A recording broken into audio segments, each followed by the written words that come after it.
Hello friends, how's it going? It's Matt and we're on episode 78 of the Looking Sideways Action Sports podcast. It's the show where I try and uncover the most fascinating stories in surfing, skateboarding, snowboarding and other related endeavours. Thanks for listening, I hope you enjoy this one.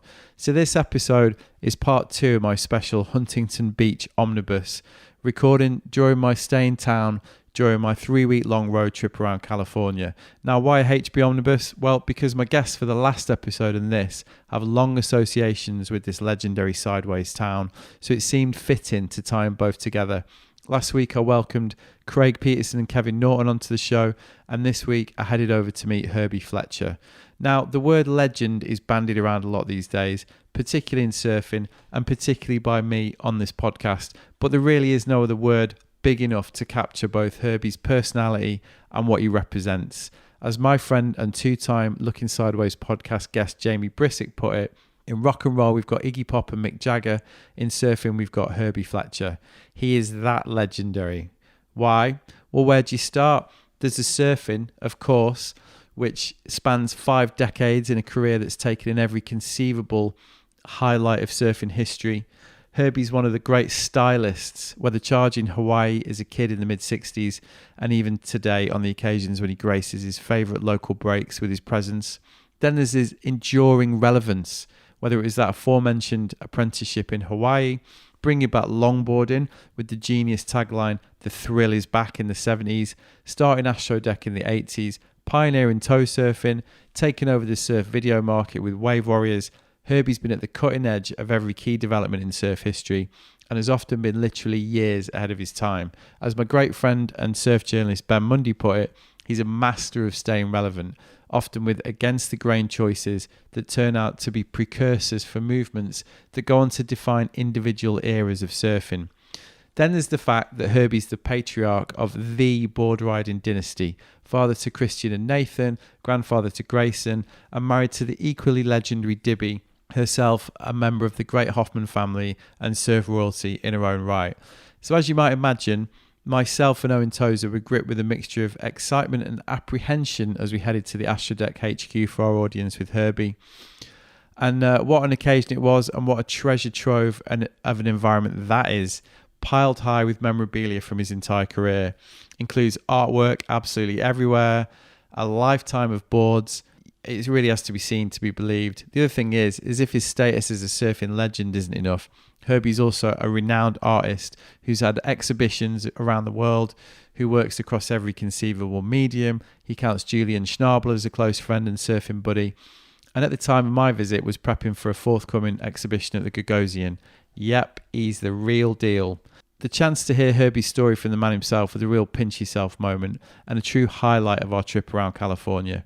I'm going to quickly point out there's a few sound issues with this one, mainly because of Herbie's expressive way of telling his tales, so I hope you can live with it.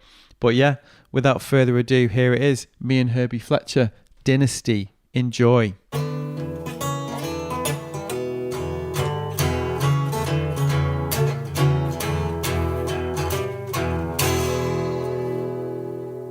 So how are you, Herb? Good day. What do you say? I'm just stoked to be here. It's just amazing to see this place. I'm glad to be here too. Yeah, well, this and great. Thank you for coming by. Good to see you. Yeah, thank you. So how long have you had this place? Well, in this spot, I think we've been here 11 years. And then in the spot down the street, we're there probably over 20 years. So, yeah. But we've been doing Astrodeck since 76. Yeah, yeah. And I've been surfing since 58. 58. Yeah. And I moved to Hawaii, ran away from everything when I was 16 and 65. And where were you brought up? Where were you born? I was born in Pasadena, California, and grew up in Huntington Beach. So you grew up in Huntington. So when did you first see surfing? I think I was 9 years old in San Clemente at T Street, and it was low tide, and I saw these people outside. I mean, 9 years old, you don't. Yeah. You know, it's outside in the big waves, you know, it's hard to see what's going on if you don't know. You know? Yeah. I wasn't raised around it, you know. I knew about skimboarding and stuff from Huntington Beach, living down there, but seeing the surfers out there and losing their board, I was just tuned enough at the right age. Yeah. 9 years old. That's a good age, right? To grab a surfboard that floated in and play on it like they were playing outside. Right. And so after that, I was so excited about getting a surfboard. I had a paper route and bought a $27 Velzy and Jacob balsa wood surfboard that had a ding in the nose. Amazing. And we went down to Doheny where all the surfers go. And that's my dad took me and we went surfing. I couldn't carry my surfboard. It was too big and heavy. Yeah. But we were camping out at Doheny and we went to patch the surfboard. And we'd never really used resin like this before. So we mixed it a little hot and it was sitting in the sun. And I had a big glob of it on the nose because it was a balsa wood board. Next thing I know, it was like cooking and smoking and crackling and busted out into flames. Up it goes. Sorry. Right. So these are your first experiences, 9 years old. Yeah. Right. So that was my first experience with resin and dings. And flames and surfing. Yeah. And you were hooked. I was hooked. And my mom always liked to cook for everybody and see all the guys and all the kids come over to the camp. Yeah. And my dad was always fixing something for my mom. He didn't go surfing. He just wanted to fix things and the camp, set it up. Yeah. And I got him out surfing a couple times. Right. He got out there and was he into just it? Lay on his belly, but it was just fun, It was just going to the beach with the family. Yeah. Right. So what was that life like back then? Just surfing every day, presumably, from when you were a kid, just every chance you got? Well, I only got to surf on weekends and vacation time. Right. And then getting older, like 13, I went to the beach all the time, every chance I got. That when I turned 12, that's all I wanted to do was surf. Yeah. And there was other things I was doing like gymnastics and wrestling. Yep. Playing football. Yeah. But then in football, everybody got big by the time I was like 14, 13, 14. Everybody was like a foot over my head. And different vibe. And surfing was just so much more fun and more of a lifestyle. And we got to travel and go surfing, go on surf trips. And, yeah. So the lifestyle was the thing. Was that what got you hooked? Yeah. Going up and down California, seeing camping. And in those days, there was just the highway. There wasn't the freeway, Sure. So it took a long time to get places, but there wasn't the hustle and bustle of everything. You went there and you hung out for a couple of days. Yeah. You didn't get back in your car and go out to eat. You cooked food. Yeah. You went diving and got abalone or, you speared fish. You did different things. And up north, we'd go clamming, and get clams and have clam bakes. And amazing. It was different than kids do today where they just get in their car and they go to the beach, get in their wetsuit, they go surf, and then they get out of the water and hit it. Yeah. They got so many things going on, with school and, to have a car like, they all have, they got responsibilities. Yeah. Yeah. So Hawaii, you mentioned early on, you said you ran away. So, I went to Hawaii and I met Dibby on my first trip there. I was surfing the North Shore. I wanted to stay on the North Shore. I didn't want to go to Makaha. And a lot of the kids went to Makaha because it was an easy break. Yeah. But when I was growing up, I watched all the old surf movies before the magazine, and they were all big waves. First it was Makaha, but then it was Pipeline and Sunset. And I think Phil Edwards first surfed Pipeline and Endless Summer, the movie, and 1962. And so this is 65, and I'm 16, and I'm out there because it just looked like Big Huntington to me. Right.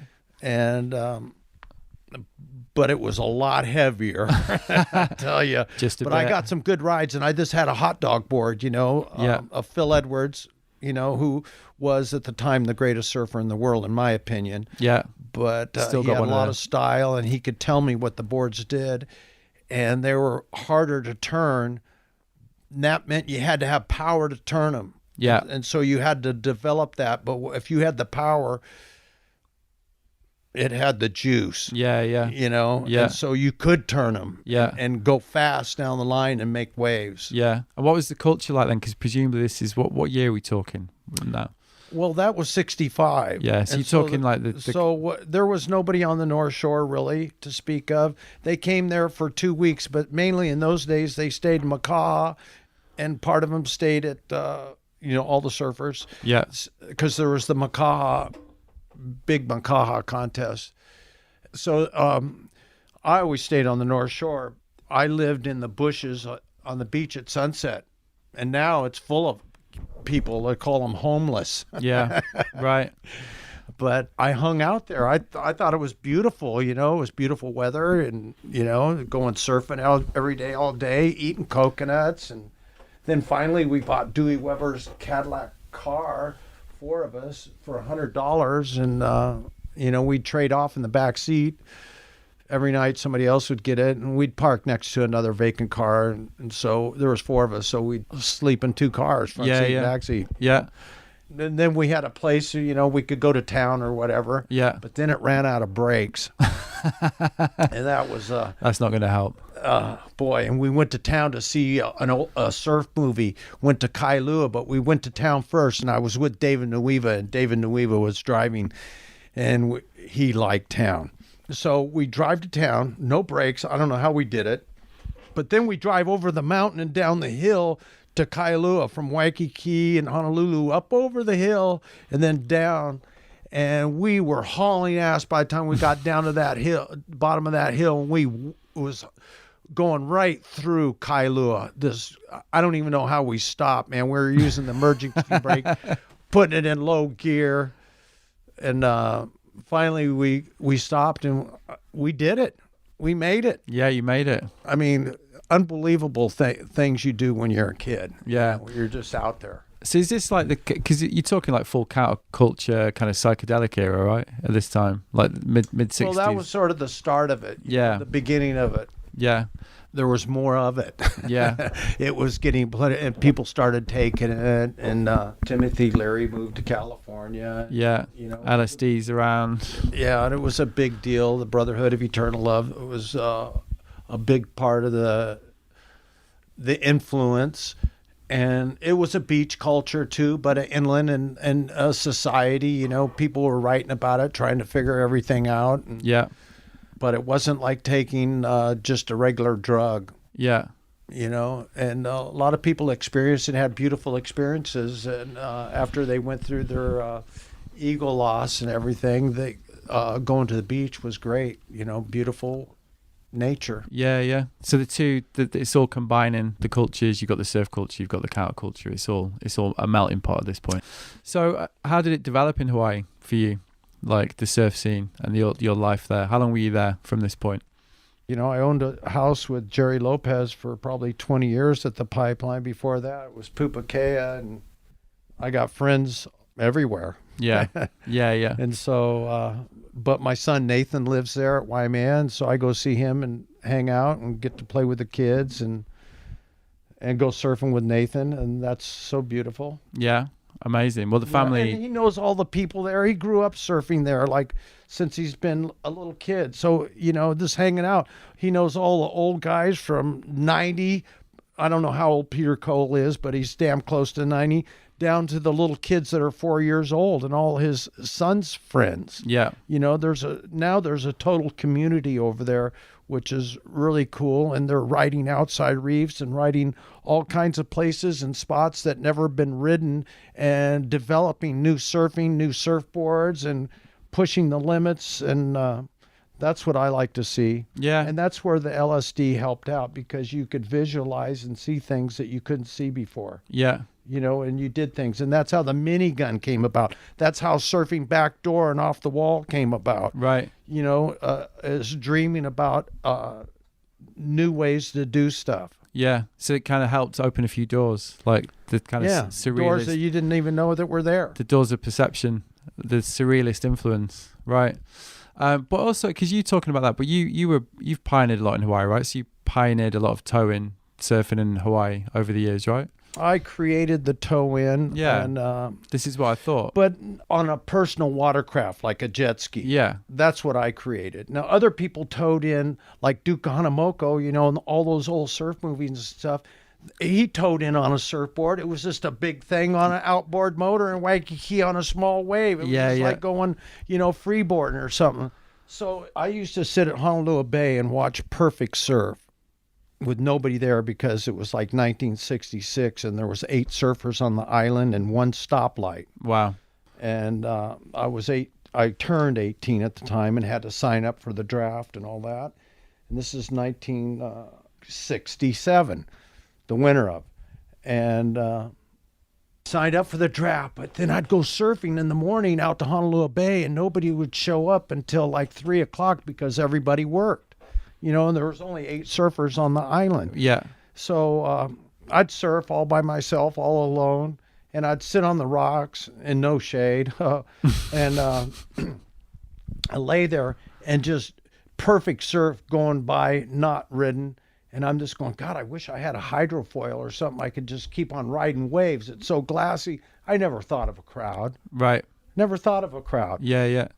And so in 1973, I think it was, we tested the jet skis out for Kawasaki and broke them all. But in 1975, I got one. Right.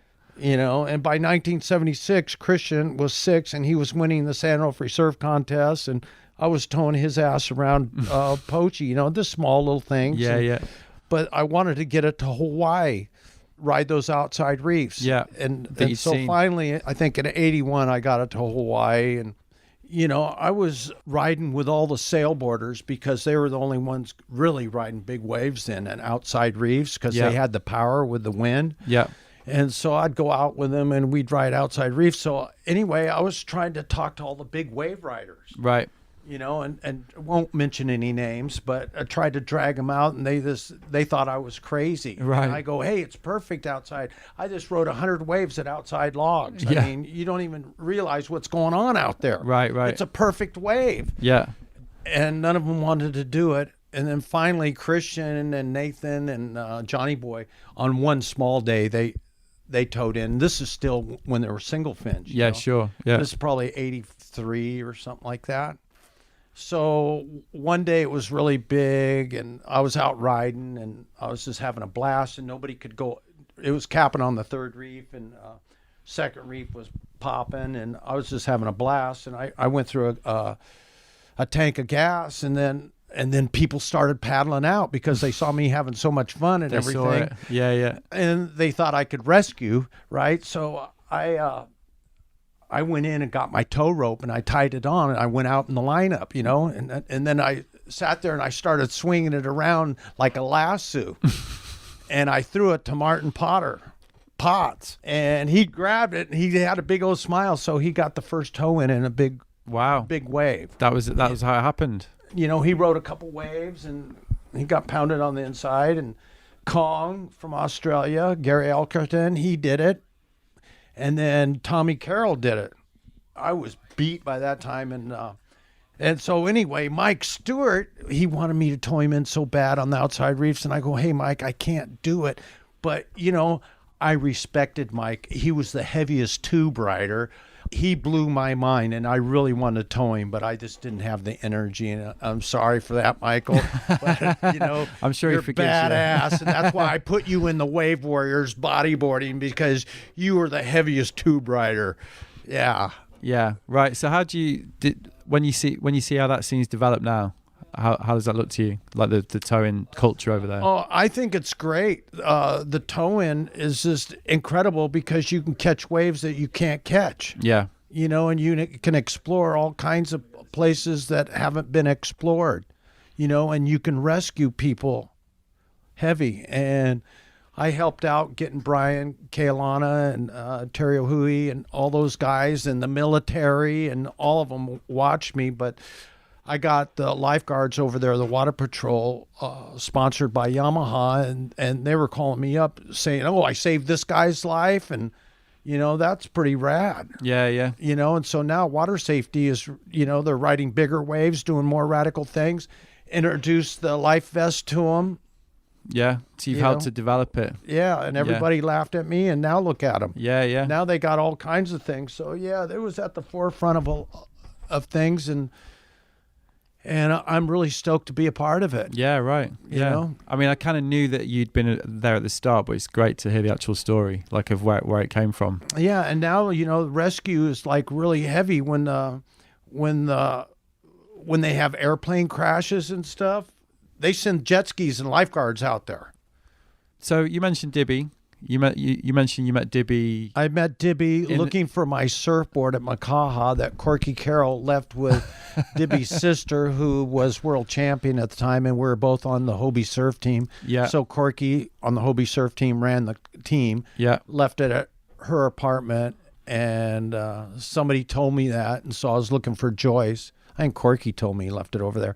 And so I was looking for Joyce to get my surfboard and ran into Dibby, and she knew where... I mean, it was her sister, right? Yeah. And then we sort of talked a little bit, but we hooked up later the next summer. Yeah. You know, yeah, it's a small world. Yeah, right. So that's the early 60s, you said? Yeah, that was 65. 65. Yeah. That was a big year. Yeah, yeah. Hawaii. Girlfriend. Yeah. Ticked a few boxes that year. Yeah. Yeah. Because obviously her family's also legendary, right? Well, I knew Joyce, but I didn't know her dad or any of the rest of the family. Yeah. But Joyce, I knew. She was world champion. Yeah, of course. Everybody knew her. Yeah, yeah, yeah. And then you guys have created your own dynasty with your boys.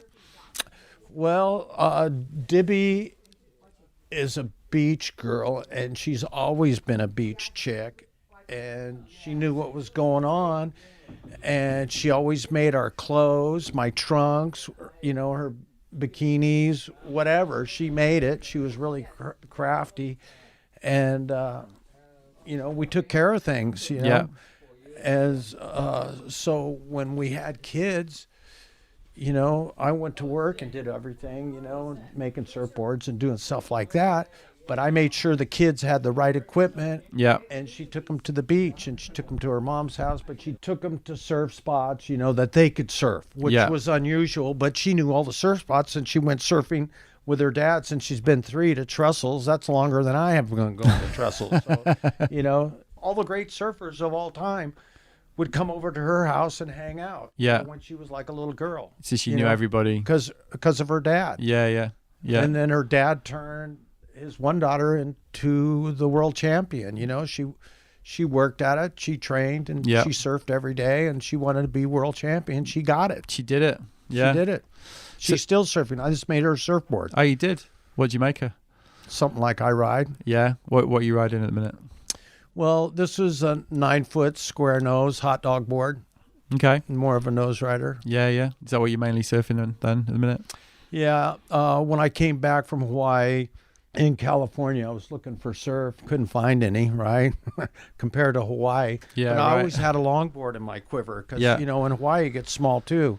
And so then I could take out my longboard, but I put in different fins. So if it was really shallow, I'd put in a small fin so I could go over the reefs, you know, and not hit my fin.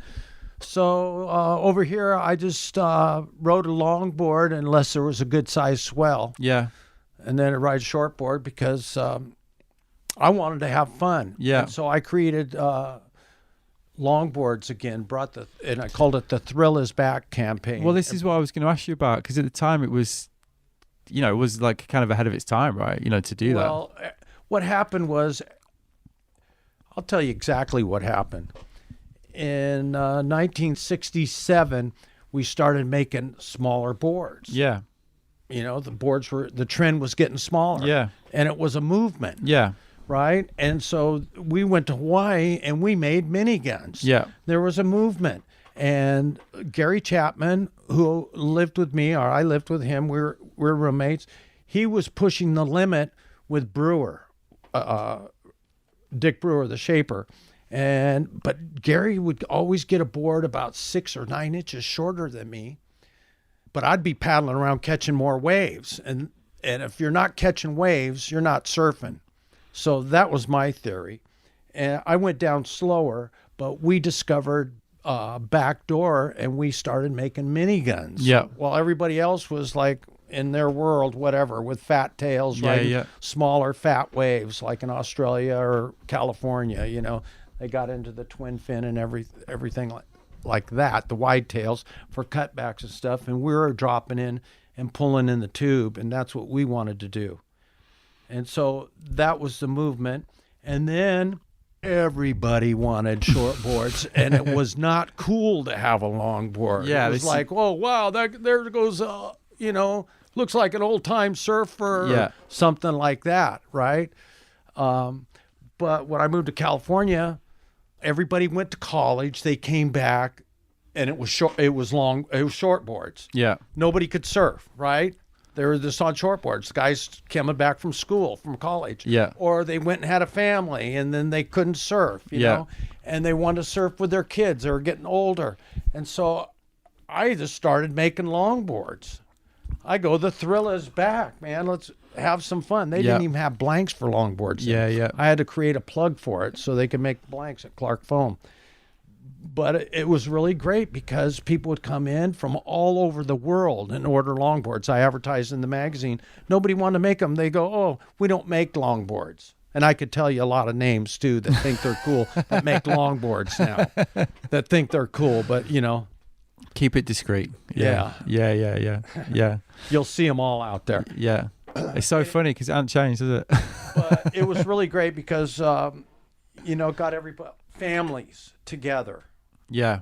It was different. People could travel and have fun. Yeah. Going surfing. Yeah. And they could teach their kids easier, and, they could all go together. And so that was my deal. Yeah. And visionary at the time. And here we are now with a revival, well, it was resurgence. sort of like the culture revived again, you know, from the early days, The family goes to the beach and has fun, the bunch of guys. Yeah. Do you see, with your overview of surf culture, do you see that cycle is common? Does that happen quite a lot? Like the trends and the fashions kind of come back around? They're different. They're not the same. Yeah. Things change, and they're more modern. Yeah. You can't go back. I don't think. I mean, you can if you want to just live somewhere. I don't know where, but not around here, not California. Yeah. So tell me about Astrodeck, because obviously that's another thing that you're like, we're in the factory. Astrodeck,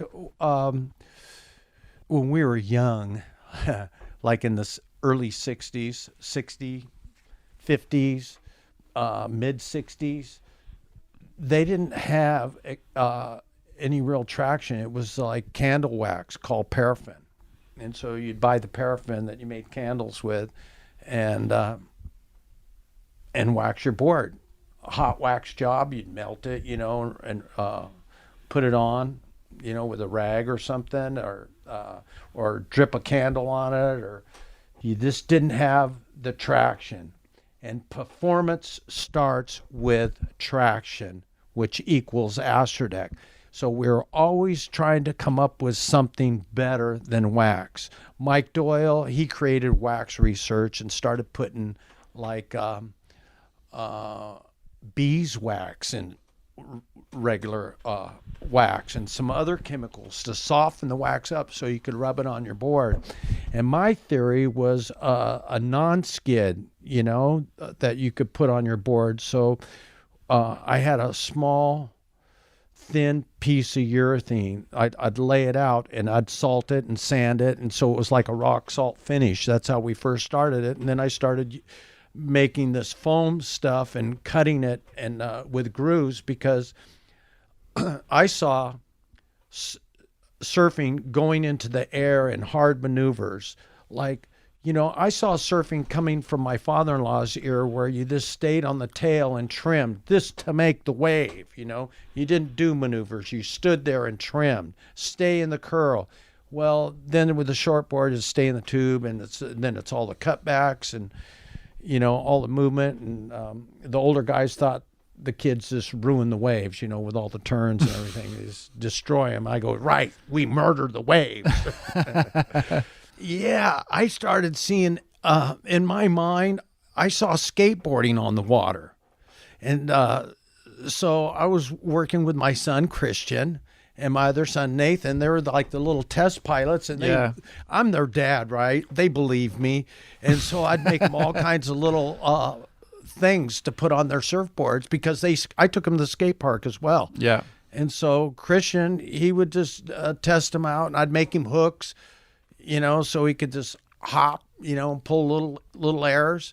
And I got pictures of him at 12 years old flying over people. Right. You know, water shots of him Gotta see some of going these over the shots. cameraman Yeah. where you see the bottom of the board. Yeah. But that was his thing. And so he wanted to change surfing, and he did. And he did skate maneuvers. And truthfully, today, the surfers do not know the names of the tricks that Christian can still do. Some of them do that skate, but Christian does skate maneuvers, and you'll see the surfers do these big flips and stuff, or grabs, and you know, they're double grabbing or no grab. It's just different. If you watch skateboarding and then you watch surfing, the airs, they just haven't caught up. But the surfers have a disadvantage by that big old surfboard compared to a little skateboard. Yeah. You know, and the skateboard is like, you know, you get the perfect run where you got to figure out what the wave's going to do. Yeah. Yeah. You know, it's not a stationary thing. So anyway, you can experiment and take things to the limit and change it. And believe me, it's not stopping here. Just like I took the jet ski, I thought motors were pistons of the sea, you know, Harleys of the sea. You know, I just thought that would help surfing, you know, and there's waves that you can ride that a lot of surfers, they're too fast. Yeah. You know, you can go to those places. You don't need to go to a surf spot and try to show off. Yeah. You know, there's other places to go that Yeah. are much faster that surfers can't get to. Yeah. Yeah. Because were you skating when you were young as well? Yeah, I believe I was one of the first pool skaters. Yeah, that's what I thought. Like mid-60s, right? Early 60s. Yeah. But I started skateboarding like in 56, somewhere around there. Wow. You know, on metal wheels, and we'd go down hills in Pasadena. One of them was called Foothill. Right. Or Rosemead, you know. Yeah. So right. So what? And so this was You know, after the Rose Parade. Yeah. Yeah. Sure. Yeah. So this was like at the same time as you get into surfing, you're also skateboarding and skating in backyard pool I got into skateboarding before surfing. before surfing. Yeah. And then they developed for you hand in hand. Yeah, so when I saw surfing, it sort of blew my mind. Yeah. You know, it was because I was so young. I mean, when you're 7, you really don't know what the hell's going on. I was just doing what my older brother did, you know. Yeah. I was following his lead, you know. Yeah, yeah. And he brought, you know, we just took apart our skates and put them on a 2x4. Yeah. Went outside, went down the little driveway and broke my toe. Right. Right. Stuck on a rock. That'll happen. Yeah. The other thing I wanted to ask you about was the film series that you kind of pioneered as well. Yeah. Well, I'm interested in knowing why I've that. always watched surf movies, and before the magazine, that's all there were surf movies. Yeah. And we'd always watch them at night, you know, at the school, and you'd want to go surfing in the morning. You're all jacked up to go surfing, and then there's no surf, right? Yeah. I'm doing a promo video for Astrodeck and getting all these. I've worked on films myself and worked with photographers and cameramen. Yeah. That's what I do, right? And so hanging out with these guys, they're showing me this stuff, you know. Oh, look at my slow motion camera. You know, it goes 186 frames a second. And I'm going, oh, that sounds like the speed of light. A little different, but anyway, I thought it was funny. So I got into watching the films and making them with some of these, you know, going surfing on surf trips and doing magazine stuff and making films. I end up with so much footage. I go, damn, this is great. And I'm doing a promo video, right? And only showing it at the trade shows, or that's what people did. They showed them at trade shows. And I go, why don't I make a video to sell in surf shops and let the kids see what surfing's all about? Yeah, yeah. To hardcore rock and roll, and MTV's coming out, so they're all getting used to it, right? So I made a hardcore surf movie called Wave Warriors that was hardcore rock and roll, the best surfers and the best surf. Yeah. And nobody thought it would sell. I mean, other people did videos, but they were just for promo. And so I stuck it in Jack's Surf Shop in Huntington Beach, and everybody was just I go, I'll be back in a week, and we'll see what sells. Gone. Sold out. Yeah. Kids, you know, watched it. They wore out parts of it, you know, back and forth. Yeah. And it was the greatest thing because they could watch their video before they went surfing, which had never been done before. Yeah. You know, and it was really great because it was teaching the kids, and they'd go out and practice. And then when the aerial thing came about, they'd burn out Christian's area because they wanted to learn how to do those airs. And nobody did them. People did flyaways. People tried to do airs. And they didn't take it very serious. Christian got serious, and I filmed it. Yeah. You know, and you know, I skated. Yeah. You know, so I understood it. Yeah. So not all of it. Not what Christian got, but I understood what was going on, and I tried to push it, and I think it's great, along with the toe in, along with the traction, along with the longboards, you know, and the family, and it keeps going on. Grayson's skateboarding, he's surfing. I mean, you know, we got 2 new little grandsons, Laser and Jetson, and they're both crazy nuts out there getting thrown over the falls onto the beach. They got their life vests on. They're just hardcore. Yeah, gonna be good to see what and those loving kids it. come They up love with. to get. Yeah. You know, they like to play hard. Yeah, and you've been doing some work with Grayson. You've been doing some art with Grayson, right? Grace and I have done a lot of art together. Yeah. We started when we were really young. His first surfboard, Dibby and him painted together. Wow, amazing. Yeah. And we used his hands to put on it. It was all hand painted and really beautiful. And so he used that and surfed on it. And he was always around art. Like a skateboard helmet, he'd turn into art with stickers, you know. And he'd do little drawings. One of them was a favorite, a one-eyed character monster. He likes monsters. His dad likes monsters, you know. I guess it's a thing. Yeah. I always liked dragon and monsters when I was a little kid. You know, I still do. You know, look at all these fantasy movies that are made. They're crazy, right? Yeah. And so you can imagine the newer generation, how they're imprinted by all this stuff that goes on. So anyway, Grayson's living with me right now, my wife and I, Dibby and I, and both Dibby and I are artists. He worked up here. He watched us do art every day. If it was advertising, if it was articles, if it was, you know, going out in the back and shooting a product shot, designing something, setting up a trade show booth, selling, shipping, all of it. Yeah. You know, so creative, and then going skateboard because there's a skate park 4 blocks away or something, a mile away. Yeah, you know, and the beach is another mile away. So he had it rough, right? Going surfing and skating, and then I got his open studio, right? And so he's Grayson, immersed. he has an interest in painting and in art. I'd always see him drawing, and I go, you know what, you ought to do some of this stuff. And so he's been in my studio.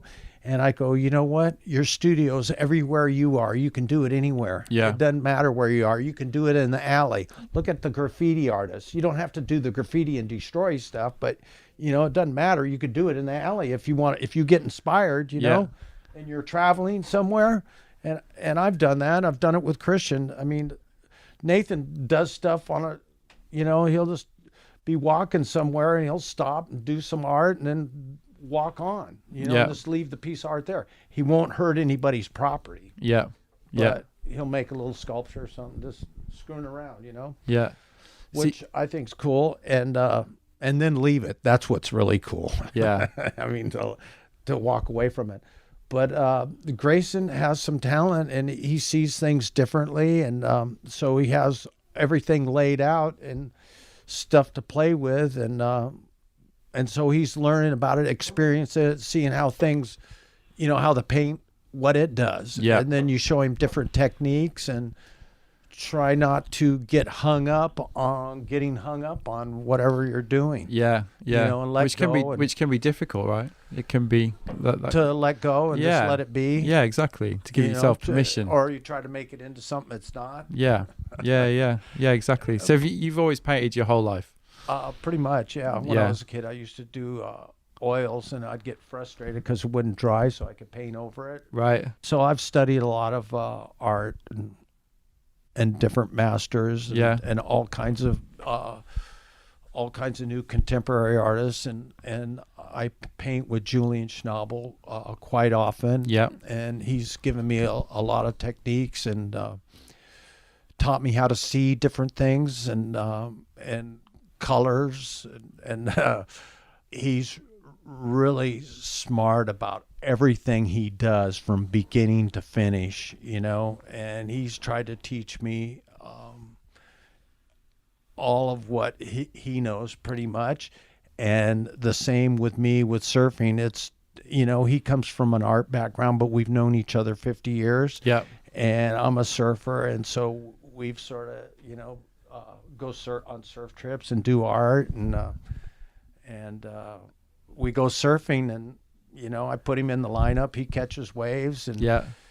He's showed me how to paint and not be scared, and how to mix it, and how to apply it, and how to cover up things, and the different types of paint, but also the history of painting, and the different styles of painting, and who did what. And you'll go to a museum with him, and he'll explain it in detail, and all the brush work and the different layers, if it's masters and the kind of paint they did, or if it's like Picasso and what he did, and Julian has a totally different style. Yeah.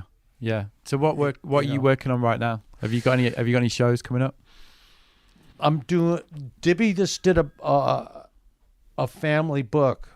She was just telling me about that, actually. It sounds like an amazing project. And so we're going to have a book launch at the Gagosian bookstore and art gallery the end of August and beginning of September, and there's going to be a big art show with it. A gallery's connected to the bookstore, and it's pretty good size, and it's going to be done salon style, so there'll be a lot of, the whole area will be covered. We're going to recreate an Astrodeck. That's going to be a big job. Yeah. Because this is quite a space. You've got to... It's going to be a lot of fun. Yeah, I bet. Setting it up is going to be fun, looking at everything, bringing it out, checking it out, and talking about it. And Julian has taught me how to work. I look at his art, and he does metal work. He does all kinds of sculptures work, and I've made sculptures for him. But making stuff for Julian, he teaches you, of what you're looking at, and just different stuff. But, when you're looking at his stuff, he talks about it, and it's just unbelievable where he's coming from. I started working with metal and making, like, my small piece is like 13 feet high, and that's small, but I'm doing 20 foot, 17 foot, and about that big, and I want to do bigger pieces, to sit in the yard. Big yards, to make a statement, Yeah. And so I work with people that do bridges, and they've taught me how to weld, and so I put these things together so you can take them apart and ship them. Yeah. Amazing. Which is pretty cool, and they're all rusted because they've been outside. Yeah. Yeah. So I like to do that, but I like to work with resin and fiberglass, and because I've always worked with that all my life with my surfboards. Of course, yeah. And so I create different designs. The problem is that you got to keep them out of the sunlight. Yeah. And so that's why I started working with metal. Yeah.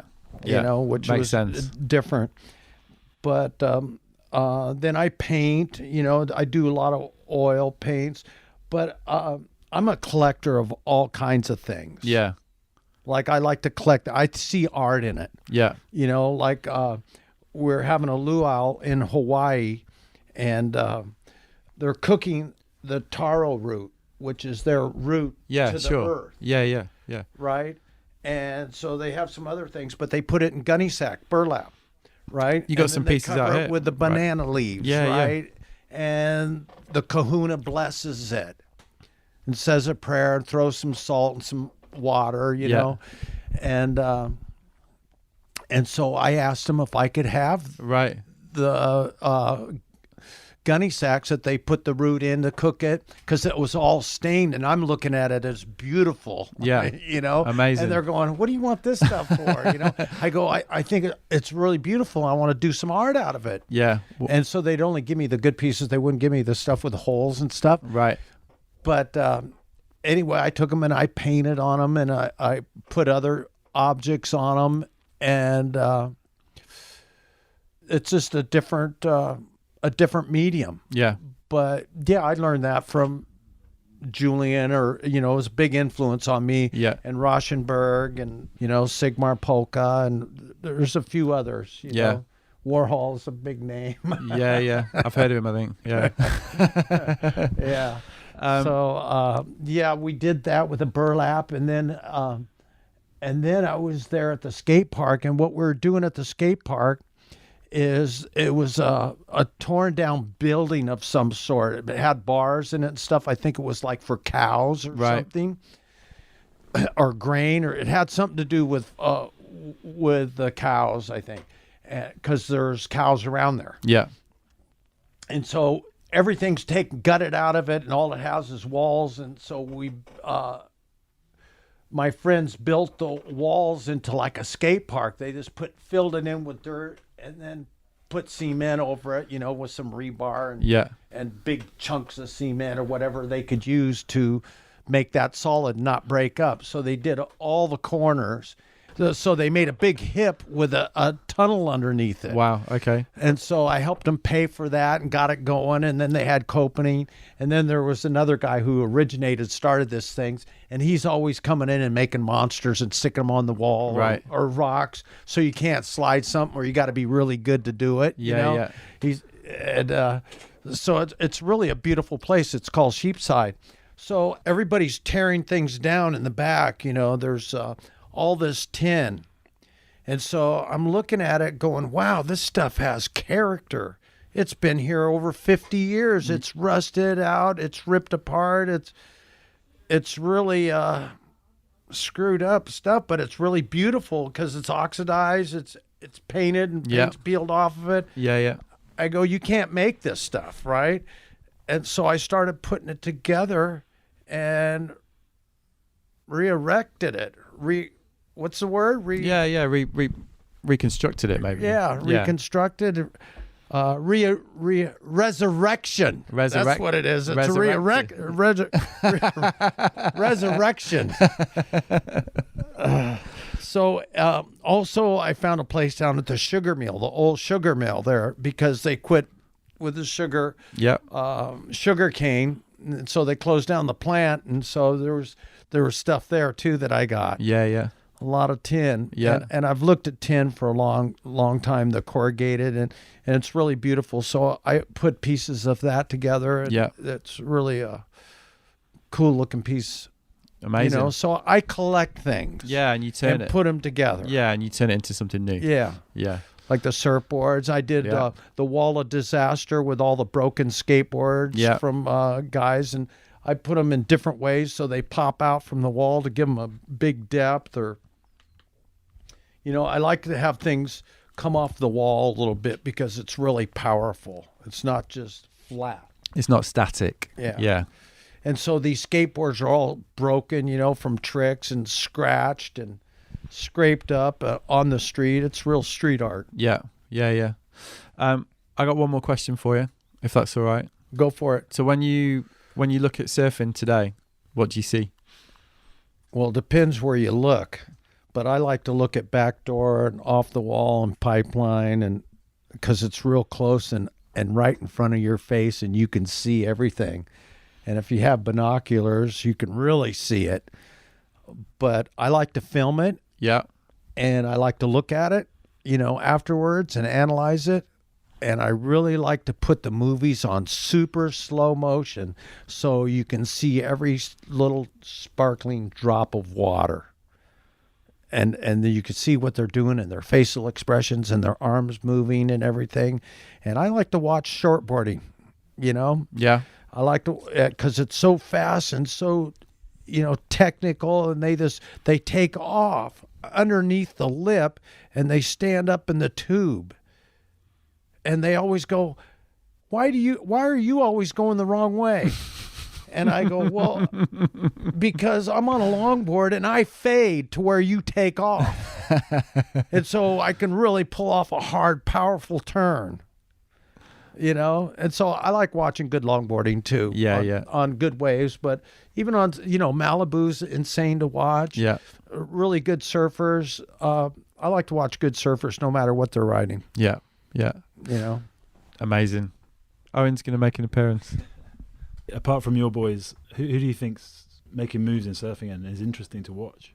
Who do you like to watch? Wow, that's a big one because It's a big question. Yeah, I mean, I like to watch all the good guys, all of them. The Brazilians are unreal with their attack on backdoor and pipeline, but they're all there. And Kelly Slater, 47, still going gnarly, something like that. It's mad, isn't it? I love to watch Kelly at backdoor. He's one of my favorite. McFanning, insane. All these guys. Joel Parkinson, Andy's dead, but I still watch him in films. I got him on my wall right there. Bruce Irons. I mean, these are older guys, and then the new kids, all the new kids, like Jack Freestone, unreal. And you got to watch these kids. John, I've watched him since he's been 8 years old, and sponsored him and worked with him. Kelly Slater, I worked with him since he's been 10, and then when he got older, he went on his own thing. But yeah, I've worked with these, sponsored them, and you can tell a good surfer if he doesn't want to get out of the water and there's no surf and he's out there surfing. Yeah. He just makes the waves happen. Yeah. The wind chop, whatever. And Yeah. Kelly, I'd see him surfing at Cocoa Beach and it would be like 3 inches and he'd be milking it all the way, just milking it. He wouldn't get out of the water, He loved it. He still loves it. He doesn't need to do anything and he just loves to go surfing. He'd pay to go surfing right now. Yeah. That's how much they love it.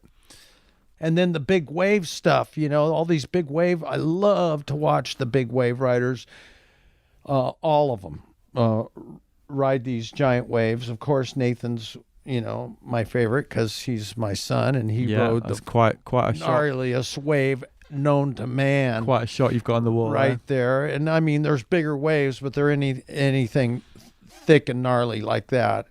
That's insane. Lucky photo, and isn't it? shallow, and lucky he's alive today. But Shane Dorian at Jaws is totally incredible. Garrett McNamara. I mean, all these guys. The names I didn't mention. I see them in Hawaii. All of them. They're just rip. And I go to those things. I at Mavericks, I helped put the camera boat in the right spot because. I know the waves, I know where to put the guys because I've been out there and the captains of these boats don't know shit, they're going to sink their boat or be way out of the lineup and not get the shot. So the photographers want me, on that boat if they got a good camera, Yeah. like a $500,000 camera and, on a gyroscope, they want somebody that knows how to drive the damn boat and put them in the spot and get rid of the jet skis and all the water patrol and everything because I'm the water patrol. And so I look down on them off this big boat going, get out of the way. And they're like a little tiny kid, down there. Shit. They're like, that's Herbie. Shit. But it's a lot of fun hanging out with all those big wave riders, because I did it. Yeah. Well, exactly. And I love it. And I could go do it right now, but I might not come back. Yeah. Well, Herbie, thank you, man. That's been amazing. Yeah, it's fun. It's fun. And I'm going to keep surfing the rest of my life. I talked to my wife and my grandson, Grayson, last night and told him, I'm going to be surfing when I'm 100. It's not too far away. But that's a heavy statement. So we'll see what happens there. Yeah. Well, thanks a lot, man. Thanks for your time. If I can paddle out, I'd be really stoked. Hey, my father-in-law just stopped surfing. He's 87. Wow. Really? So, That's life goals right there, isn't it? Jesus. Yeah. Yeah. I mean, so it can be done. It can be done. Yeah. Especially with the new medicine and everything they have nowadays. Yeah. It's getting better. The surf juice. That's what we need. Yeah. All right, man. Aloha. Thank you. So there you go. That was my conversation with the great Herbie Fletcher. And it was, as the kids say, one for the books, eh?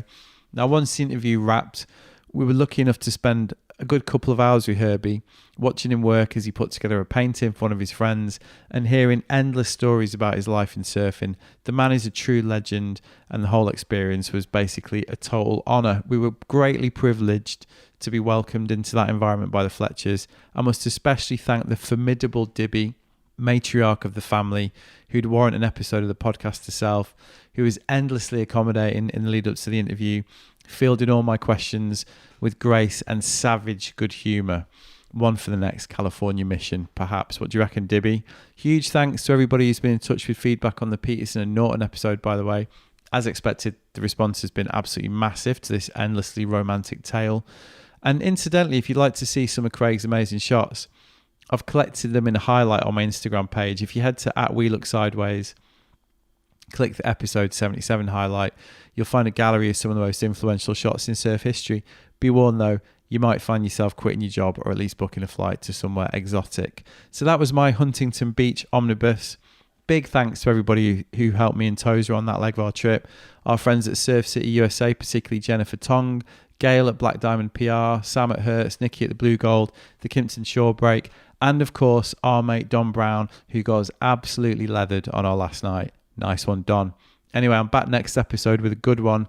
It's my interview with the absolutely legendary Jamie Thomas. Now, I sat down with the Chief at his Carlsbad home and we got right into it. I'm going to say it. This one's one of the most intriguing and fascinating looking sideways interviews yet. Believe me when I say you don't want to miss it. So subscribe over at iTunes or Spotify to get it when it drops. Elsewhere, housekeeping corner time. So if you listened to the last episode, you might remember that I said myself and Tozer were thinking of putting together a little book or zine to commemorate the trip.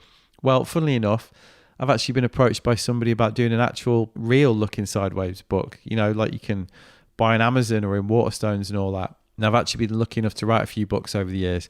So I can say with some authority, it is an absolute shitload of work. But it's been a while, and obviously I'm intrigued by the idea.